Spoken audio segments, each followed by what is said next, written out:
Hello, my name is Sebastian. This is my final exam for testing and evaluation in ELT for the tutor Ernest Suarez Salomia. So I will send this final video and I hope have all the requirements that need. And I wait for your comments and your suggestions.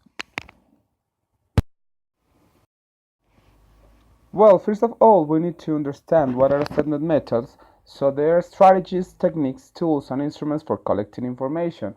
So what we need to understand is that strategies or that techniques they have to be clear and they have to be understandable for the students demonstrate desires learning.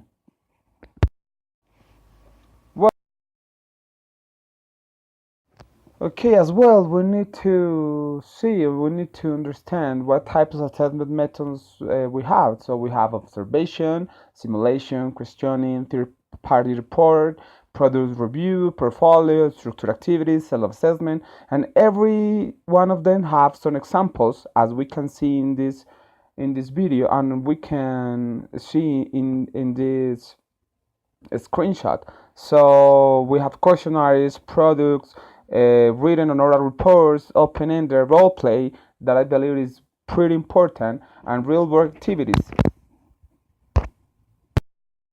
Okay, we have the summative and formative assessment. Every one of these assessments have the different parts to evaluate the students. So in one, for example, in the summative assessment, include a mid-term exam, a final project, and a paper. In the formative assessment, we have as well and help the students to identify their strengths and the weaknesses and target areas that need to work. So every one of them, they're different, but as well, they help the student to improve more their language skills. As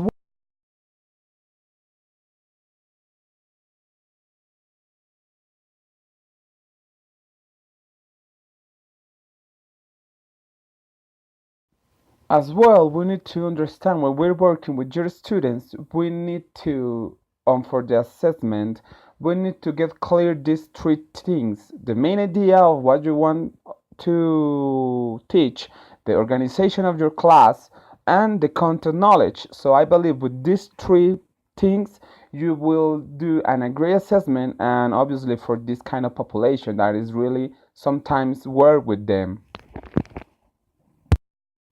As well, we need, and obviously in this moment assessment through computer technology, as I said, I think that we need to understand that each generation is different. And if we talk about these new generations where technology is used almost daily, where young people or children are already born with that chip, where they know the correct use of technology, it helps teachers to make that assessment through virtual tours very didactic. The assessment can be done in a more calm way where the student creates his comfort space so that the results improve greatly. So I believe we need to use the technology our favor to our favor because they help us not just to improve our language skills, if not our students' skills. So, well, I believe that it's pretty amazing, and we have excellent tools, excellent technology tools for that. So, well, that's my video for my final exam. I wait for your comments and suggestions. Thank you so much. And obviously, in this moment,